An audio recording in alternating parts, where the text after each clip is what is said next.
continues.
To get our third IAWAI board.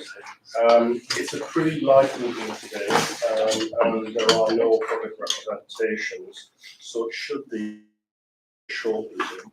I'm going to ask things with Carrick here, and then I think we should run around the table just to so everyone knows everyone. Okay. Tēnā tātou koe ngā kaimahi o tātou kainga o wakato me kirikiri ro me o ngā ope wai, IAWAI.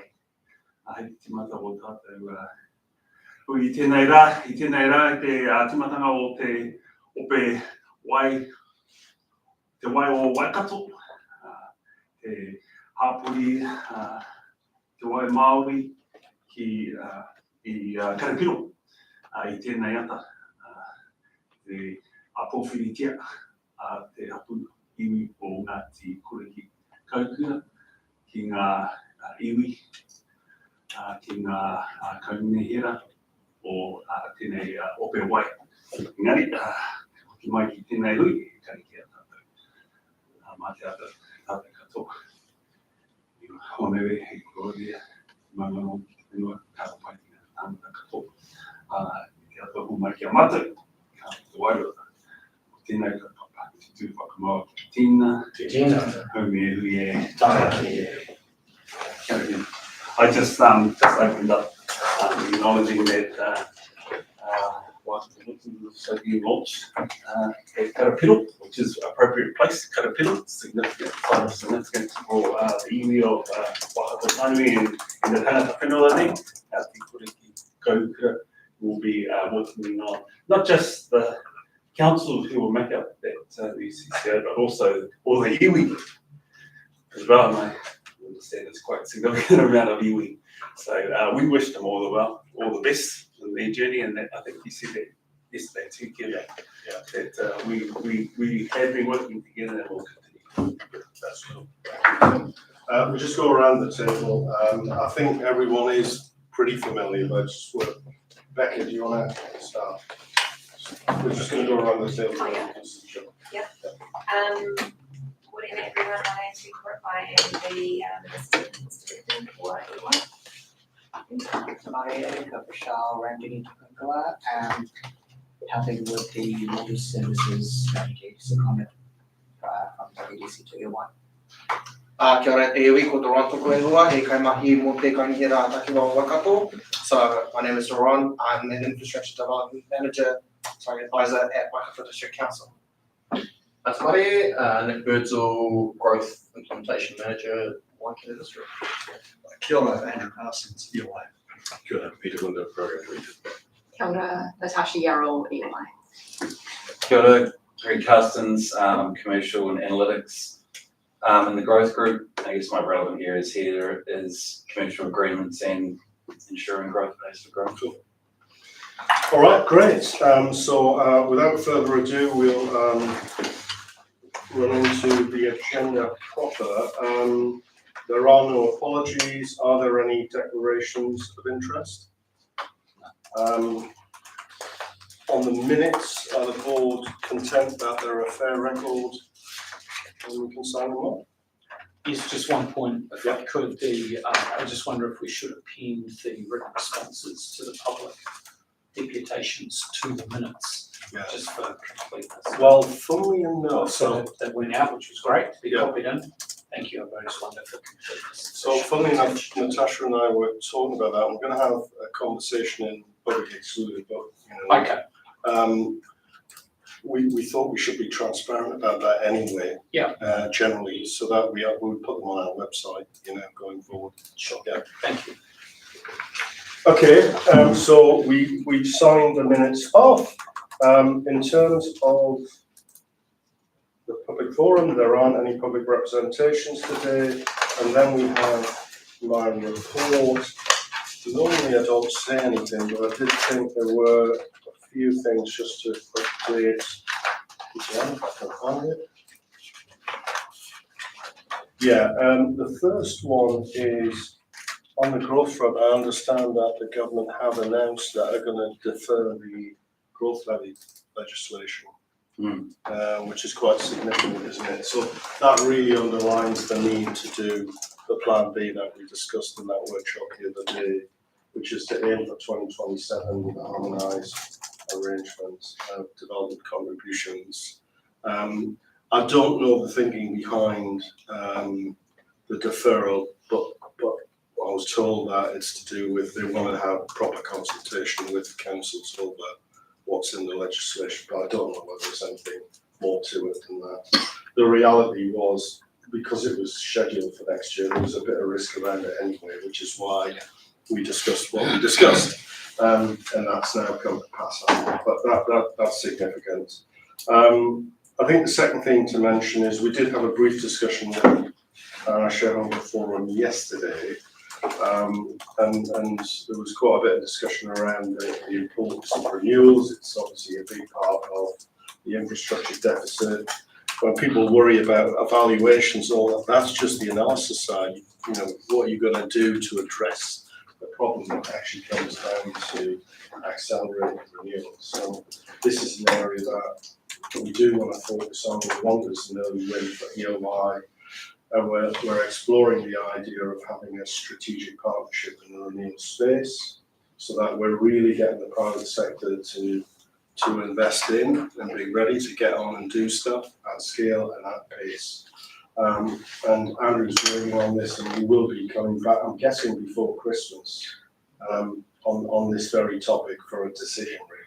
Yes, the intention is it's aspirational, is to hit the November board meeting with a proposal around some sort of procurement approach. Yeah.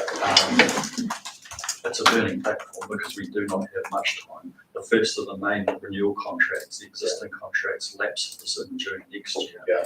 Right. The second lapses in December next year, and so on. And it would be great to get something absolutely in place well ahead of the 1st of July. You know, so it's a key area for me, and I'm sure Tim and David would support that strongly.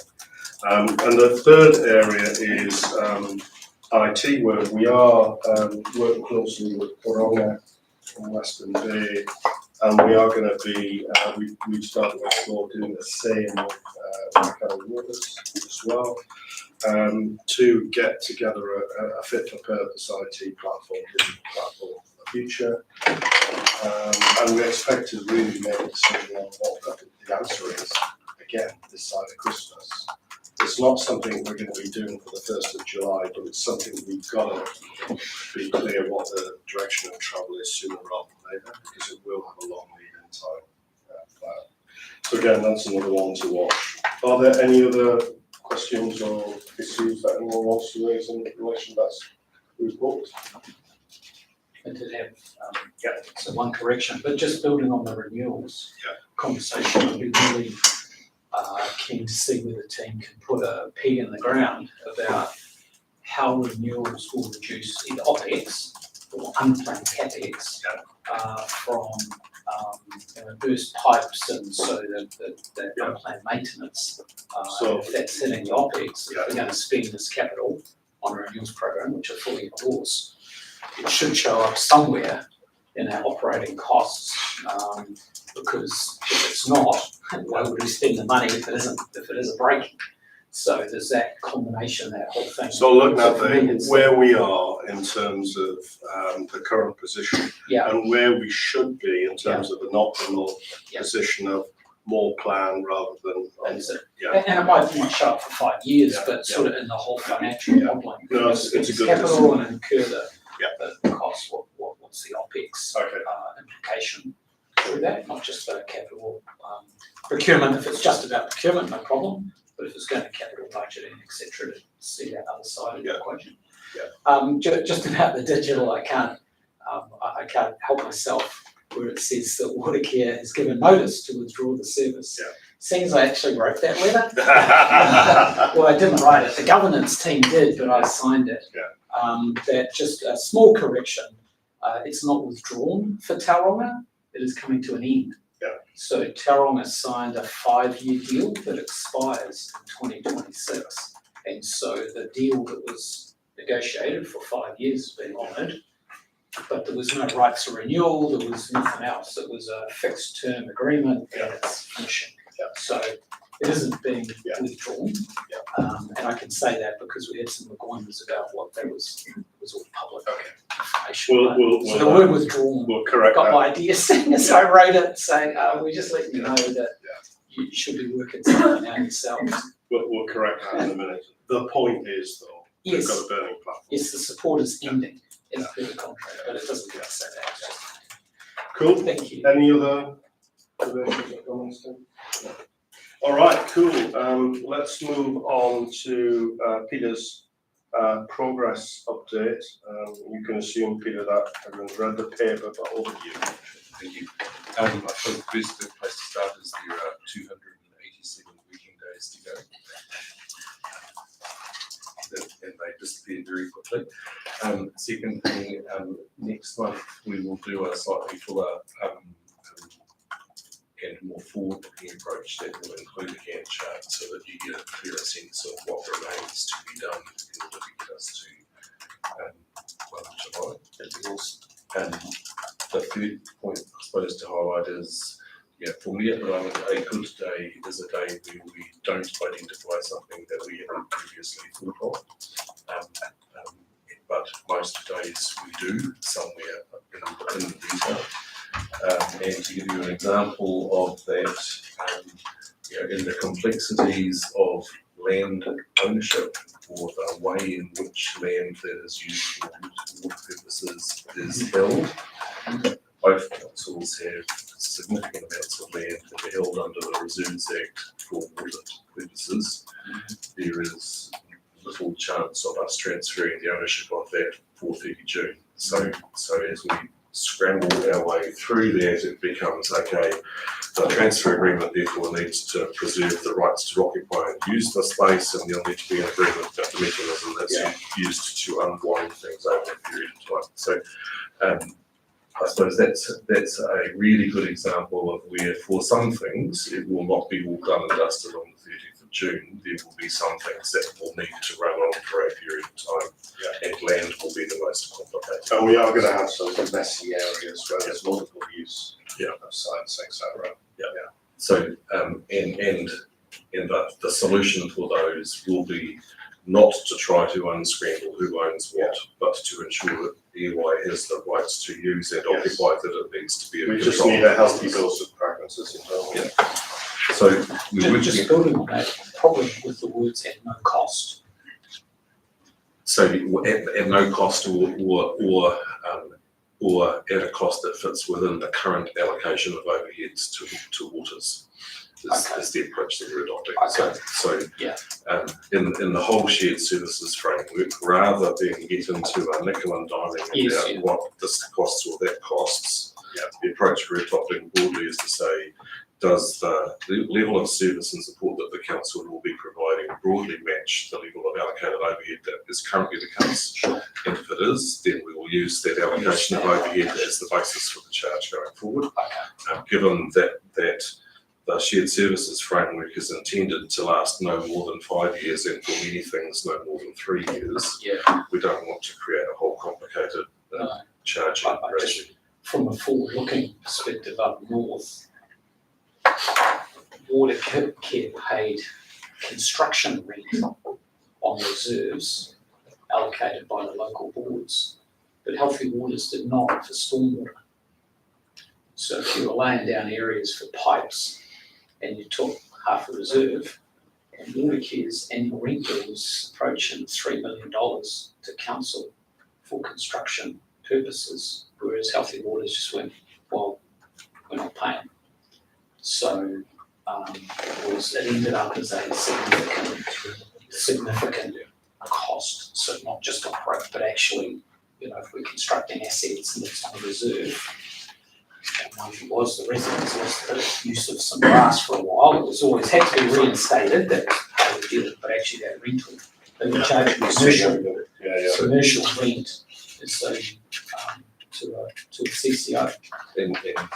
And the other piece that is like that is around Puketi, for instance, the where the land is held under reserve, and the intention to expand the plant is across the road on a part of the reserve. Yes, yeah. I We need remember to the secure proposal. the rights to do all of that as part of what we're doing now, Yeah. rather than have a second bite. And that's a big ticket item. So it's not just the land that is currently occupied, it's any land that is held for the intention of being occupied.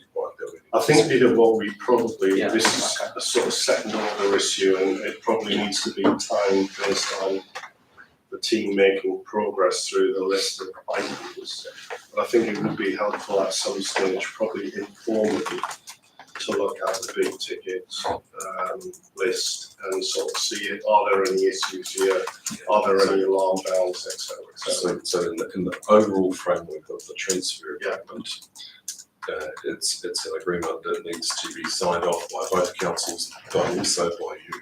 Yeah. So we will, as we firm up what it looks like and what the schedules to it look like, we will have to have a series of deep dives that explore for you what it is that you're getting and how it has to go. Cool. I think the matter you raised, about construction footprint is highly relevant for this issue. Well, for the growth and, I Yes. was thinking 2.5 billion of growth CapEx, the laydown areas and things have to go somewhere. And of course, we have to charge the residents for that, to get that back, and sort of one pocket to another, really. Okay, noted. Anything else, Peter? So there are a range of other complexities in terms of what we're doing. The current major focus is on nailing the shared services framework. How that works, what's in scope, what's not in scope, what that means. There are a number of legal questions that we're pursuing to make sure that we've got things right. The most critical of those is the ability of the councils to bill on behalf of IAWAI and being confident that we construct the invoices in a way that is legal. What we're trying to achieve is confidence in the ability of the councils to include water charges as a line item on the rates demand. They are not a rate, they are a charge. There are other charges that are included on rates demand currently. If we are able to do that, that means we can use all of the current council direct payment, direct debit arrangements without having to stand up new ones. And that's critical in terms of the ability to have revenue security for next year. So that's the key piece of legal advice we're now seeking. We expect that in the next week, and then we'll be able to take the next steps. And then the other key next piece will be the announcement at the end of this month to all of the staff about the process that will be used to complete the analysis and then the subsequent appointment on who goes where across the. Just on the shared services, Peter, I know obviously we're doing a pilot around metering at the moment. Probably will have some proposals following that pilot sometime early in 2026 around, on the assumption that they're recommending in favour. We go through some sort of phasing, and it's actually then beginning to understand what the impact will be on the shared service arrangement, because effectively we will be moving to some, if on the assumption we do move to metering, it will be phased in. We'll effectively have two systems that have to sort of live side by side, and the dynamics will change over time, won't they? And then what are the implications for the shared services arrangement on that as well? So the shared services framework is at the cosy family end of things rather than the highly prescriptive contractual end of things. It's all intended that there is a progressive migration that provides time for the councils to deal with stranded overheads and recognises that there are big business model decisions that IAWAI needs to make, and water meters is one of them, but there are others that will impact the nature of shared services and what's required when. the key principle in that is that everybody has sufficient time on both sides to deal with that. To adjust. And, Okay, any questions or observations? At our shareholders from yesterday, the members of that forum wanted a document that outlines all the key issues, key risks. I think your attachment is probably perfect for them. yeah. Well, there are others, this is the highest level, so, I mean, Yeah. this is right through in 8 work streams. Each work stream has its own critical path, and there's the critical path as it all comes together, so it's I mean, we a did- large beast. We did have a conversation, didn't we, about some sort of dashboard for establishments with some sort of traffic light. I mean, most of the material is here. It's a sort of visual representation of it as to whether, you know, we have the key areas and some sort of assessment, whether it's red, amber or green, and some commentary next to it, probably as a sort of standard report coming out. We'll see what we can do. There is a similar version that is a lot more detailed. It's going to the 3 chief executives and the program control group on a fortnightly basis. Yeah. They're ready to understand and what legal do you need in order to have. So I was going to say, my view on this, I'd be interested in what Dave and Tim think, would be something that's quite helicopter, high level, key areas, traffic light analysis with a bit of commentary, but where something has gone red, there's an exception report or whatever addressing how we're going to fix it, basically. That's an approach rather than asking for all of the detail on all of the areas. Or maybe where something is going from green to amber, you know, it's picking the exceptions and drilling down. Somewhat, I'm a bit different. Yeah, okay. You want the detail? Not really detail, I'd love to see it just appendix, just from an oversight and ideally from a congratulatory point of view. Yeah. To go, well, here's all the 300 things on a Gantt chart. Yeah. And this is when it should be done by. Yeah. Yes, they are done, because devil will be in the detail. Yeah. And I take the part of my responsibility is making sure that those things are done. Yeah. And yes, have full trust and confidence in the team, so it's not about that, but from that oversight of it And and, transparency. you know, things can trip us up. Yeah. I'd be more than happy, it probably fits in the non-public space because because of some of the strategic. Well, we can. But just to utilise the materials the team have to go, well, here's all the things that are being done. And then I suppose I'm selfish, I was talking to a councillor or a mayor, and we could say, well, there are 300 things the team are working on and they've got to hit these mile dates and it's all got to fit together like a jigsaw puzzle for it to work. You know, it's a big thing that the team are doing, so So we don't. not necessarily for discussion or Yeah. anything, but actually to go, here's all the stuff, and yes, we're on track, or no, we missed it by a week. Yeah. Because these programs, the date that isn't moving is 1 July next year. At the same That time, ain't moving. yeah, at the same time, I don't want the team doing a special report for us. No, I agree with So that it's too. sort of, I do. the good thing is that you do a detailed report. So probably the starting point would be just to make sure we're comfortable with that template. And that's the best way to find out is to come back at the next. Yeah, so we'll do something, come back and that it's. I'm not sure, We can Yeah. review it. I mean, my sense is because of the approaches that both councils have taken historically to managing things. Yeah. Gantt charts are not normally the way that something like this has been managed. So yes, we have some. They're not necessarily as well advanced as they would expect, and we need to address that. So that will be a healthy discipline for us in terms of where we're at. But I think where something, even in the Gantt chart, where something's running off, Yes, you know, we actually drill down in that. that's the piece that Yeah. could be a voiceover or a report creation. And the key thing in that is there are some things that may be running over and it doesn't matter. And there are others that are Such as the land one we we have a solution to how we deal with the land one that we can complete in the time.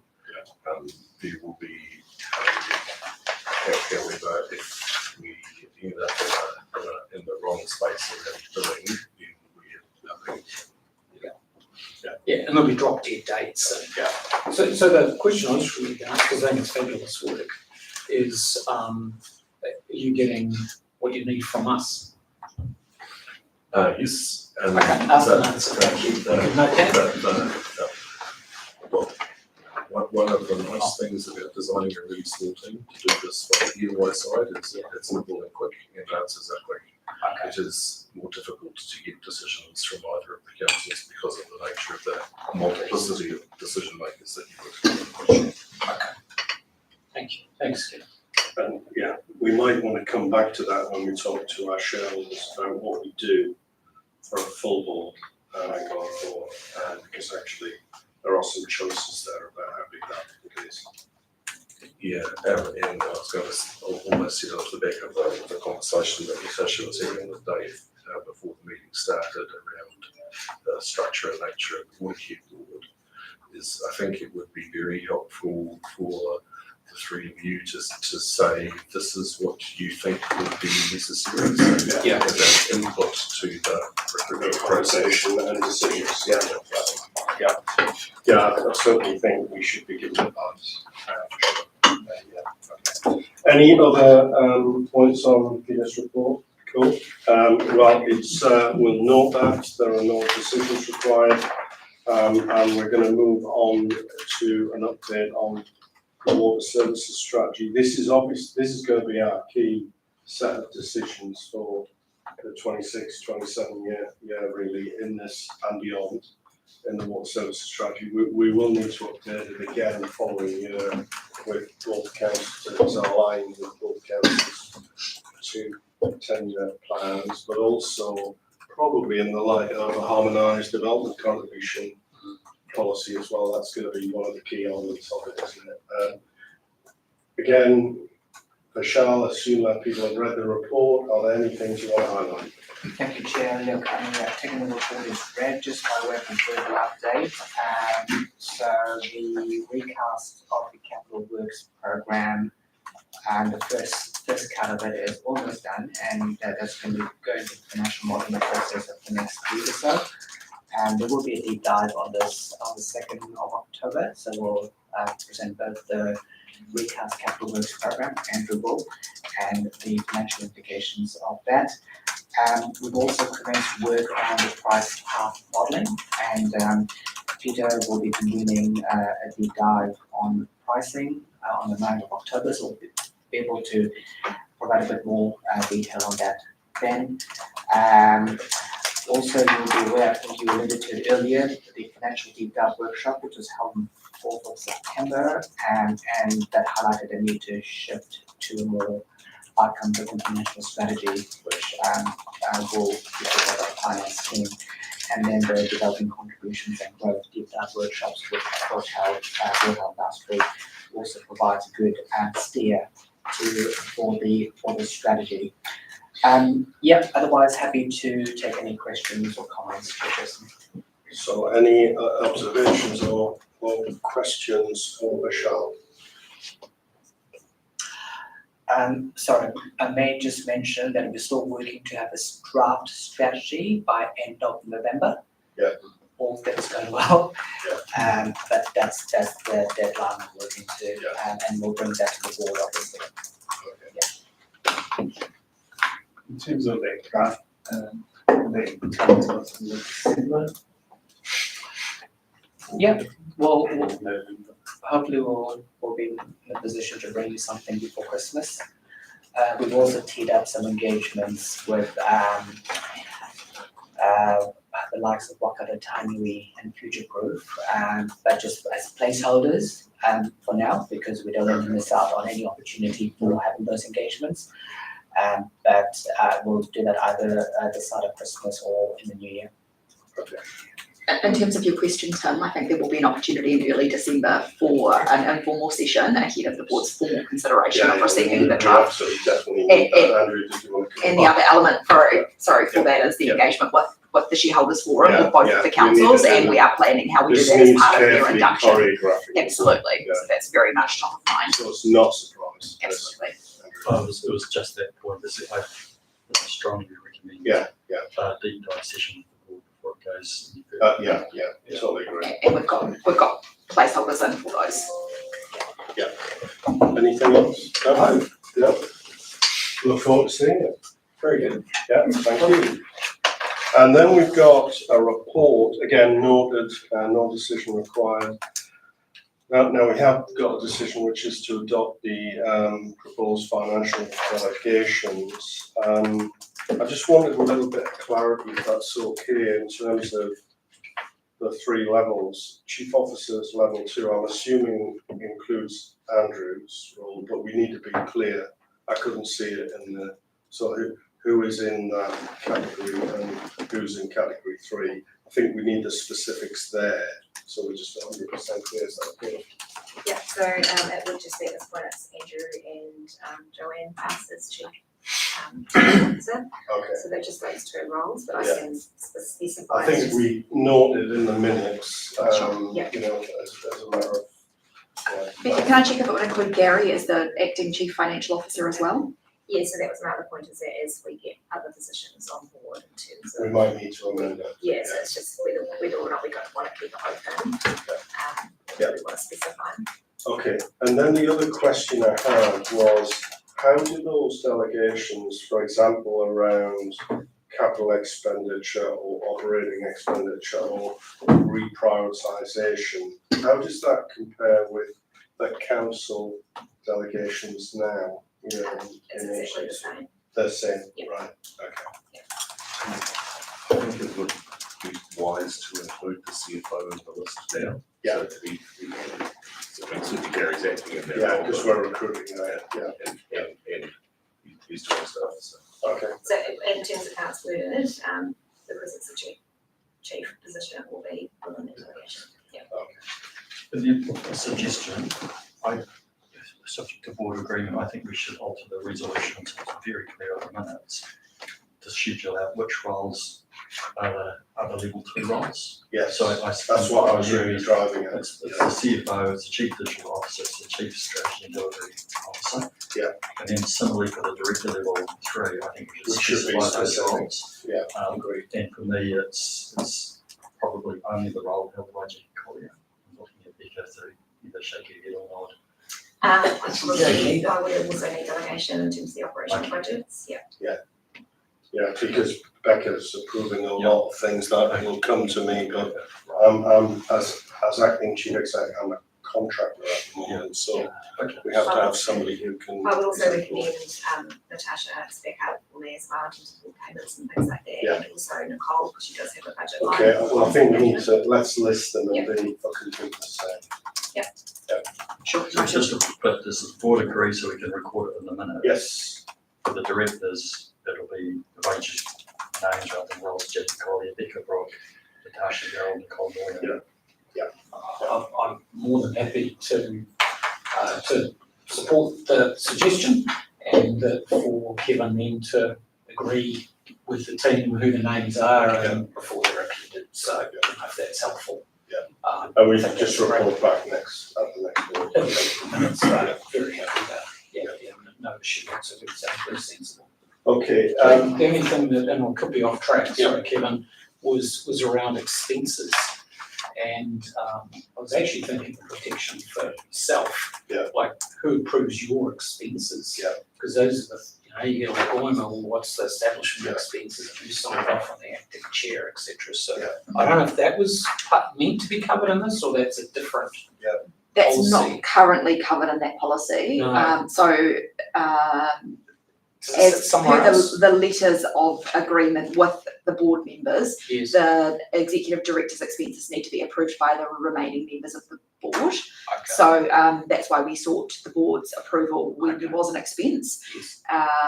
All good. at a certain level. But whether there is an interest in us bringing something back, which means that we don't need to come to the full board every time, that could make it easier for you. I guess the question would be who. I think we should, I think for sake of completeness, we should, maybe what we should do is just take this out and come back as an action point for the next board, just to make sure that going forward is properly covered. The reality at the moment is there's very little because I don't actually claim expenses. It's very occasional, so it's things like the water event, which was approved by the other two board members. But going forward, when we've got a proper arrangement for next year, we do need a process in place for that, where there will be more regular claims. So I think it is, it's a minor issue, but we should definitely cover it off so that we've got. Well, the use of public money is a big issue for. No, I agree. Sure, I can bring something to the next board's meeting So, to seek agreement on that. All good, Okay. but otherwise what's there and the discussion 100% Yeah. Yes, All right, any other points that anyone wants to raise on that? Thank you.